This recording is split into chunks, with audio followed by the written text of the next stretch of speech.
देखो, पहले तो मैं मीडिया के साथियों का, उनके मन में बहुत सारे सवाल होंगे, पॉलिटिकल, सोशल, मेरे यहाँ आने का, जिस साथी से मैं मिलने गया था उसके बारे में जानने का।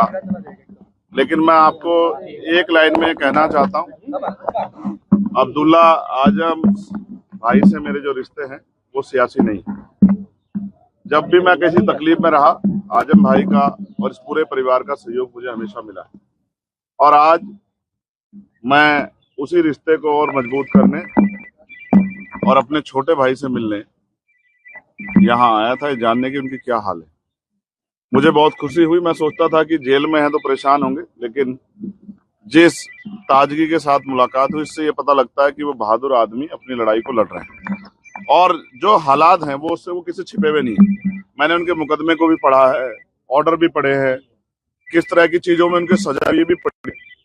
मैं बस ये कहना चाहता हूँ मीडिया को के माध्यम से, जिनको कहना चाहता हूँ उनको चला जाएगा।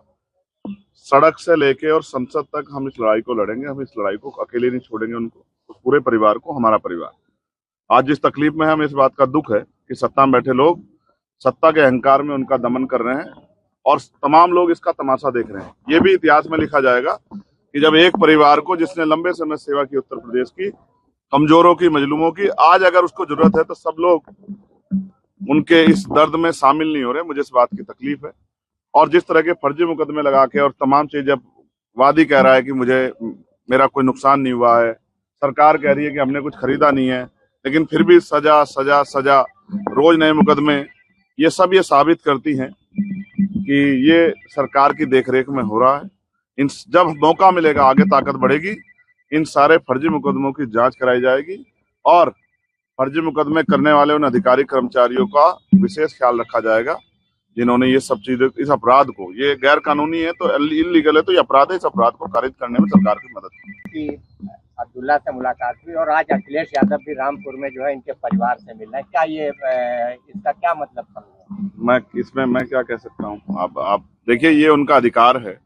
अखिलेश जी बड़े अच्छे नेता हैं और आज उनको परिवार की याद आई, मिलने गए हैं, तो ये अच्छी बात है, जाना चाहिए। लेकिन मुझे मेरे छोटे भाई से मिलना था। मैं पूर्व विधायक जी से नहीं मिला, मैं अपने छोटे भाई से मिलने आया था और मैं वचन दे कहता हूँ कि मैं परिवार के साथ खड़ा। और मैं ये भी स्पष्ट कर देता हूँ आपको कि वो जुल्म के आगे टूटने वाला नहीं है, परिवार टूटेगा नहीं। मैंने उनकी वालिदा को देखा, पूर्व एमपी साहब को, क्या हालात थे उनके मैं जानता हूँ। लोग बताते थे कि उठ नहीं पाती थी, 2 लोग पकड़ के ले जाते थे बाथरूम, तब भी उन्होंने इतना जुल्म सहा, सिर्फ इसलिए कि वो आजम भाई की पत्नी है। अभी आपने कहा कि कुछ लोग साथ नहीं दे रहे हैं, किसकी तरफ इशारा था? नहीं, मेरा एडमिनिस्ट्रेशन और जो सिस्टम है उससे मैं वो कर रहा हूँ। आप अखिलेश जी की तरफ मत ले जाइए।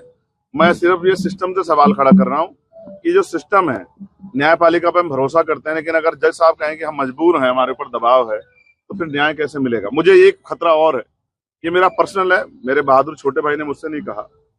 जिस तरह से पिछली कई घटनाएं हुई है, मैं उनकी जान की सलामती की प्रार्थना करता हूँ और मैं सरकार से कहता हूँ कि ठीक है, आपके विरोध, अंतर विरोध हो सकते हैं, वैचारिक विरोध हो सकते हैं, राजनीतिक विरोध हो सकते हैं, लेकिन मैं चेतावनी के तौर पर कहना चाहता हूँ कि अगर कोई इस तरह का षड्यंत्र या साजिश करने की कोशिश की गई तो हम और हमारी पार्टी के लोग बिल्कुल चुप नहीं रहेंगे, ईंट से ईंट सरकार के बजा देंगे। ये चेतावनी में सरकार को